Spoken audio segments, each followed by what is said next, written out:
Hey guys, welcome to Till Vacuum Do Us Part. Today we're going to be talking about 9 things that you're doing in your home that's making it look or feel cheap, and then ways to fix it. And these are all going to be very budget friendly. I'm not going to make you like redo your house. This is just things I've learned along the way. I do want to say, like I always say in videos like this, if you love your home, don't change it. This is just my opinion. Maybe you've redone your home, or maybe you're looking at it and you're like, there's just something off and I don't know what it is. I don't have money to hire a interior decorator, something like that. I've got you. It's free. It's here. So if you're new here, go ahead and click that subscribe button and let's jump straight into today's video. So the very first thing you're not doing is cleaning or maintaining your home. And I get there's different levels of that. It doesn't have to be as extreme as mine, but no matter where you live, no matter how much you've spent on your home, it's going to look nicer and more expensive if it's just clean. You could be in a small 2-bedroom, 1-bath versus a house that has like 7 bedrooms, and I'm always gonna choose the clean one. Like, I rather stay in the house that's clean. It's gonna be more inviting. It's gonna look like you take care of it and you take pride in your home, and it's always going to look better. No matter what you put in it, it's going to just look better if you take the time to clean it. So put things away, make sure they're in the places they belong. Maybe you need to wipe down your countertops, just little stuff like that. Doesn't have to be crazy, but I always start out videos like this because it's so easy, it's free, takes a little bit of time, but just cleaning your home fixes so many problems. Number 2 goes along with tip number 1, and that's the smell of your house matters. I know these things seem so small, but so far we haven't touched any decor, but just by cleaning it and making sure it smells nice, it's going to present so much better. So it's kind of like when you walk into, like, you know, a really fancy hotel or maybe restaurant or boutique, you can just tell the vibe by the smell. And so that's very important. So for me, like, when you first walk in a house, that's probably not the best place to leave like pet beds, cat litter boxes. You don't want to just be hit by that smell immediately when you walk in. Make sure you're like maintaining those areas. So for me, Tiger's bed is my Yorkie. He's really small, so I can just throw his bed in the washer once a week and it cleans up really well. George, my golden doodle, is huge, and it was so hard to clean his bed, so I learned just to put a blanket on it. That way I can just take the blanket off, put it in the washer and dryer, throw it back on it, and I can clean it so much more often. It maintains it. I don't have to smell it. My guests don't have to smell it. Also think about this, if that's like where your kids or husband kick off their shoes is right by like where your guests come in, try to find a different spot, or maybe get a bin that like the lid closes, or a bench. That can be really helpful. And then just keep in mind like things you can bring in. So maybe like a non-toxic candle or oil diffuser or plugins. I know everybody kind of has their different feels on how they want fragrance done in their house, but you can definitely find an option. So when people walk in and it's clean and it smells good, it's just going to be top notch. And like I said, so far we haven't even mentioned decor, but those are 2 huge ones, making your house feel and look cheap. Okay, now number 3 is about having too small of pieces. I feel like we're guilty of this a lot because you could walk into like Target or Dollar Tree or Walmart and they have the cutest small little knick-knack pieces, but it's typically just too much. They're super cheap, so we grab them, but then you have to get so many of them to fill up a space. It gets really cluttered. So unless it has a purpose, unless it has a meaning to you, try not to go too small. So I suggest getting a few oversized pieces for your home. It doesn't have to be every piece. Like if your house isn't as big, you may not want to put it in every space, but I feel like a good overstated, oversized piece in your entryway just makes a lot of bang for your buck. I feel like everyone sees it, even if they come to your front door. To me, every time I've went into like a very expensive house, it's just that first like boom in your face, and it just kind of like sets the tone for the house. So this could be done with like a very large candle. It could just be really good like oversized pillows. It could be a really big oversized mirror. That's what I did. Or maybe entryway table or baskets. It doesn't have to be crazy, but just by giving it like a statement piece, it really packs a punch and makes things seem more expensive, even if it's just 1 or 2 like oversized items in your home. Now let's talking about like adding in some unique pieces. I feel like houses get really cheap if you furnish the entire thing from like Target. If you walk in and it looks like a Target aisle. All that stuff's pretty and I love to like mix it in, but you definitely don't want to buy all your pieces from there. You don't want to walk in and feel like you're in like a Target magazine or a Target aisle, even Walmart. Like I share all those products, but we've got to be really good about mix and matching. Even like if it's high-end like Pottery Barn or something like that, you definitely want to take different pieces and try to get a few pieces that are just one of a kind. So you can either do this through like thrifting and broad selling, finding something that no one else can really get their hands on or it's harder to find. You can do this by something homemade. You can buy something, spray paint it. But I feel like having a few unique pieces that not everyone can get their hands on looks very elevated in a home. And so you can choose to do this, like I said, between like thrifting and finding those pieces, or maybe buying, like spending money in a very high-end piece. So for me, we bought this artwork. It was a little bit more than I spent on the majority of my things, but it is mass produced, but not a lot of people are going to spend the money on it, so it's a little bit unique for my house.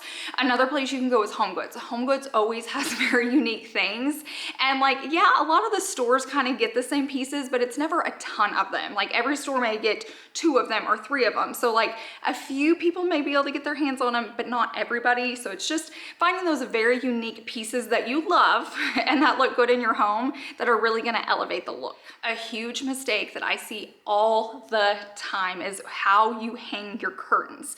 It's something that can change your entire house just by the placement of your curtains. And when I'm talking about all these tips, there's not one style. So I do very white, clean and crisp curtains.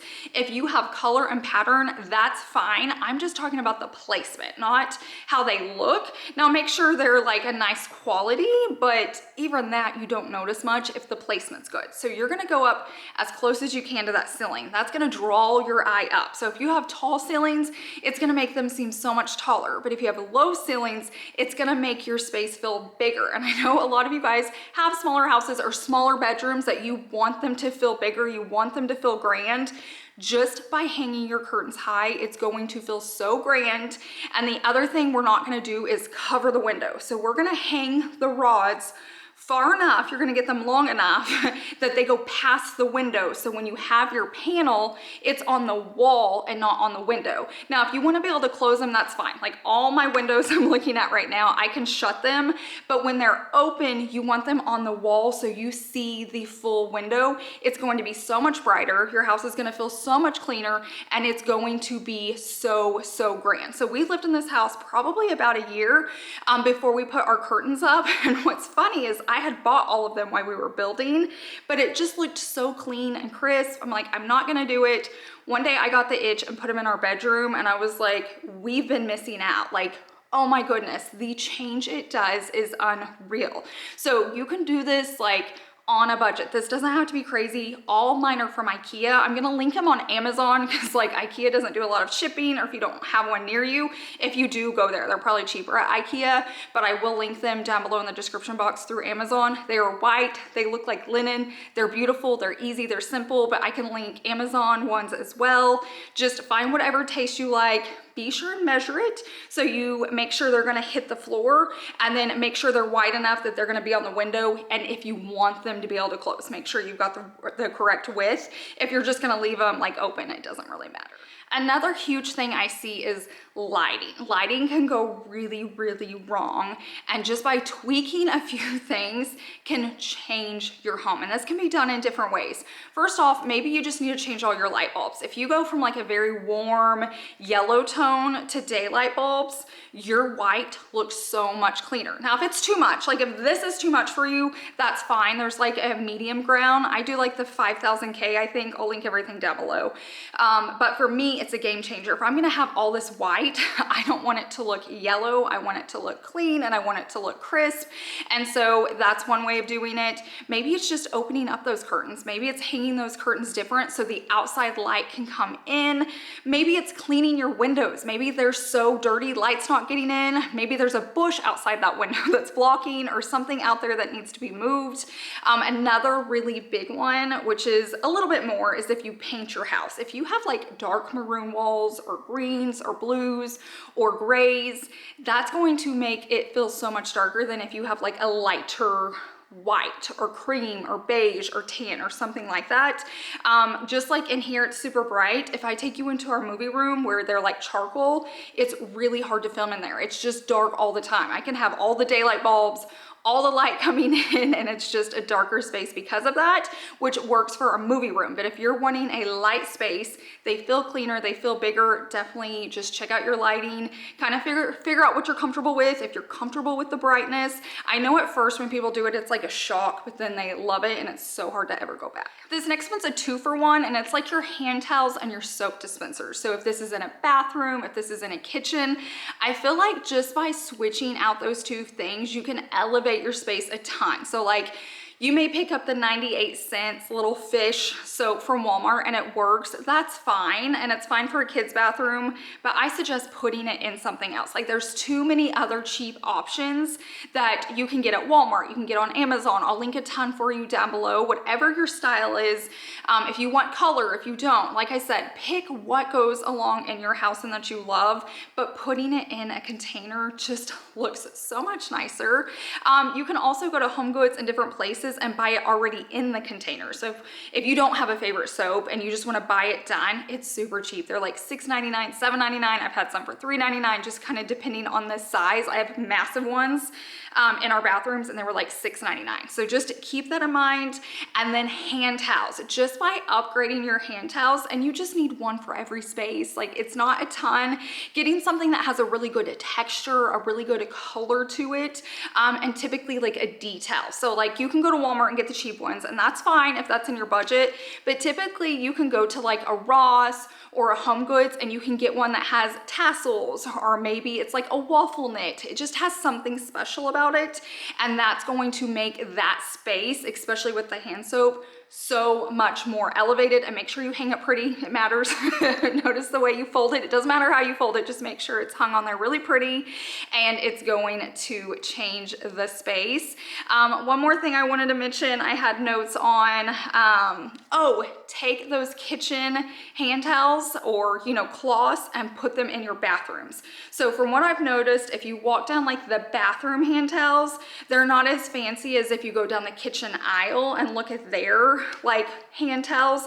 They're a little bit nicer, they're a little bit more elevated. So my tip is go down that aisle and use those for your bathroom. And if it's not your bathroom or your kid's bathroom, mainly just your guest's bathroom. If you have a powder bath, or if you just want to leave it in there, like maybe your kid's bathroom is the guest bathroom, then when you're hosting, you're just gonna flip it out and you're gonna put out the nice one for them. I get it, kids destroy things, but just keep it. And then when you are hosting, you just flip it out, and then your guests get a really pretty elevated hand towel, and it's so affordable to do, but it makes a big like bang for your buck. Okay, now let's talk about pillows, and I'm gonna kind of touch on lamps too. I feel like those two things can like really cheapen or date the look in your home.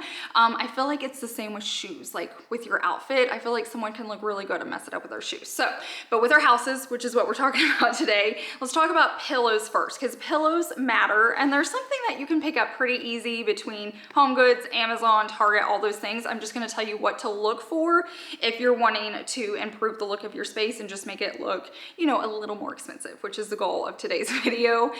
So if you get the really small ones that you can't chop, they're really cheap or like shiny material, those are never gonna look that nice or that expensive. But I will say, if it's like a seasonal pillow, I get it. If it's like for Easter or the 4th of July and there's a flag, or maybe it's Christmas, totally get that. But the ones behind it, the ones that like stay on your sofa all year, the ones that are on your entryway bench, stuff like that matters, because that's like the foundation. That's what someone's gonna be sitting next to or leaning against. So the bigger you can go and the bigger it can handle, like whatever space you have, the more custom it looks. So try to avoid like the standard small size, and then also keep in mind if you can chop it. So if you can chop it, not that you have to, people are very, very opinionated on the chop or not to chop. Let me know down below in the comments. I'm a chopper. My dad's a custom upholsterman, and so I was just raised to chop pillows. But at least make sure it can. Doesn't mean you have to, but it's just a nicer quality. It's gonna be softer to lay on. So just keep that in mind and try to go a little bit bigger. It doesn't have to be crazy, but just a little bit bigger. And then the other thing is the material. It doesn't have to be crazy expensive. Like I said, a lot of mine are just off Amazon, but getting something that's just a nice quality and not like silky or cheap is gonna help. And then if you can get one that unzips, it's really nice because then you can take them off and wash them. And so they last just a little bit longer. Now, just a little quick mention about lamps. I don't want to take a long time. I've probably talked about them a lot in the past, but just by updating your lamps, it really can change a space. So just look at them and be like, have I had these a long time? Should I update these? I've shared a lot through like Walmart has a ton, Amazon has a ton. This is a good thing. You can go thrifting or garage sales. You can keep what you have and update it. Maybe it just needs to be spray painted a different color. Maybe it just needs a new shade on it. And maybe it just needs a new daylight light bulb inside and it's going to change it. Maybe it just needs to be cleaned up. So just kind of look at it, see around your house. Maybe you don't need it anymore. Maybe it's so dated and you're like, you know what? It doesn't fit the space. I don't like it right now and I'm just going to remove it until I find something I like. And maybe you replace it, maybe you don't. But just kind of look at what you have, think about it. I've heard a lot of people say, this works with decluttering too, which we're going to be talking about, is take a picture of your house on your phone and look at it. You see it more through your phone than with your own eyes because it's your home. You see it every day. You don't see it the way other people do when they walk in. So take a picture and see what stands out to you. See what you love, see what you don't, but you're actually gonna see all the clutter, which is gonna be my next tip.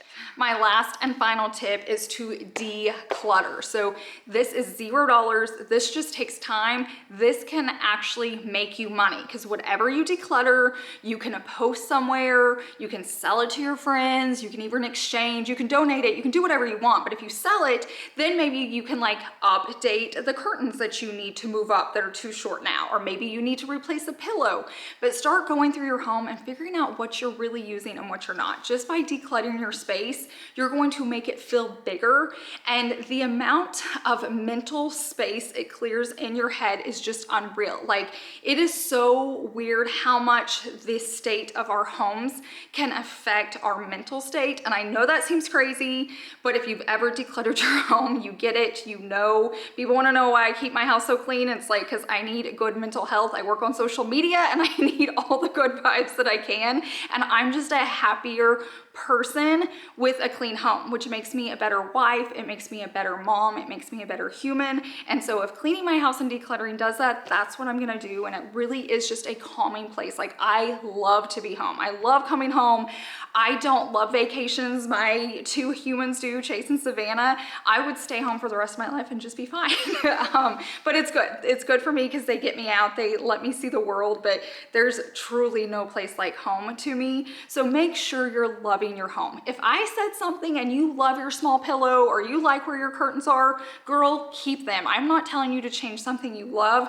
I'm just trying to help you if you're like, you know, something's off, or I want to update my space, but I don't have the money to hire somebody. I'm here to give you all the tips and tricks that I've learned along the way because I have done all of them wrong. I've been on this decorating journey since Chase and I got married. We started off in a 2-bedroom, 1-bath, teeny tiny apartment. I always say you could tell how small it was because I could vacuum the entire thing without unplugging the cord. Like, there weren't cordless vacuums, first off. There weren't iPhones, and I could plug it in and vacuum the whole thing. And then our next house was really small too, and that's where I really learned my style. I started off with color there. I learned I wanted to pull the color out. I realized how much calmer I was without the color, but it was boring. I didn't realize if I didn't have color, I had to add in texture. And so you guys have watched me over the years figure out my style. I have went from having pinks and greens and reds, and then I've went from like a really glam style. When we got into our last house, I thought I was a glam girl, and then once I did glam, I'm like, I'm not glam. I love gold, but I do not love glam. And you guys have just watched me over the years, and so I'm just trying to share with you everything that I've learned on the way. So I hope today's video was helpful. If it was, what's the thing that stuck out to you the most? What are you going to be changing? What is something you're not going to change that you love in your home? And if you have a tip, leave it down below in the comments section. There are tons of women here in this community, and we would love all the info.